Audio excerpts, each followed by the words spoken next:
Mesdames, Messieurs, bonjour, chers compatriotes. Je m'adresse à vous parce que le mal de la société congolaise, c'est le manque d'intégrité. Et comme l'intégrité manque, la vérité aussi manque. Et surtout le plus grave, c'est que on a habitué les Congolais à des effets d'annonce. Et des annonces qu'ils ne prennent jamais le temps de vérifier. Or, c'est en vérifiant qu'on arrive à la vérité. Et c'est cette vérité qui libère. Rappelez-vous l'histoire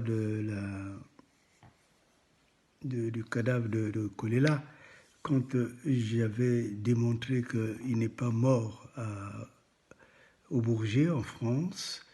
Tout le monde avait crié, comme lorsque j'avais écrit le livre sur les génocides de Lari, avait crié contre Kunku. Et bien maintenant, ce feu qui s'est enflammé, comme dans le cas du génocide, ce feu s'est éteint parce que c'est la vérité.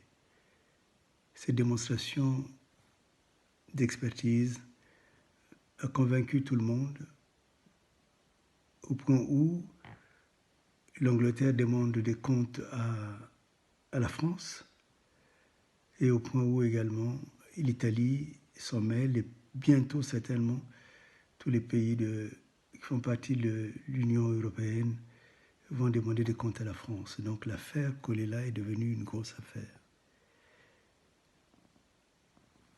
Le plus important qu'il faut et qu'il faudrait vraiment retenir, c'est que quand les informations arrivent, nous devons toujours chercher à voir qu'est-ce qui est dans cette bulle. Mon équipe vient de me transmettre l'accusation qui est faite à l'endroit de Bibiane Itoa. Bibiane Itoa, directrice, je crois, des affaires politiques de Télécongo, aurait tué Kolela lors d'une interview. Et c'est une interview avec un micro empoisonné. D'abord, la première chose que je constate, c'est que Bibiane Nitoa n'a pas interviewé que Kolela. Elle a interviewé beaucoup d'autres candidats. Pourquoi est-ce que ces candidats ne sont pas morts? Et pourquoi c'est seulement le docteur Parfait Kolela qui en est mort? Ça montre bien que Bibiane Nitoa a volontairement exécuté des ordres qui sont venus d'ailleurs et qui ne visaient qu'un cadre, Lari. En l'occurrence, le docteur Parfait Kolela.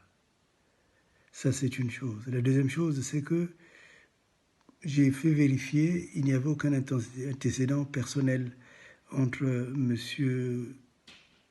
Kolela et Bibiane Itoa. Donc, elle ne pouvait pas agir sur un ressentiment personnel ou une colère personnelle. Elle ne pouvait agir que sur commande. Les fameux journalistes d'investigation congolais ne vont jamais plus loin. Et la question aurait été de savoir, mais alors, si ce n'est pas personnel, pourquoi l'a-t-elle fait? Et la deuxième question qui en suit, je n'ai pas appris que Bibiane Itoa a été arrêtée. Pourquoi est-ce que quelqu'une qui a commis un tel crime ait pu être simplement en liberté? Où est le procureur? Qu'est-ce qu'il fait? Est-ce que, quand il s'agit des affaires qui viennent de Sassou, ses oreilles sont fermées?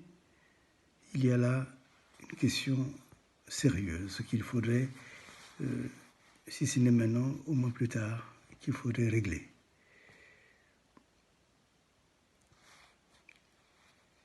Et je parle du bien Itoa, cela certainement étonnerait les personnes. C'est comme quand on parle du concours, on parle bien souvent de Lari.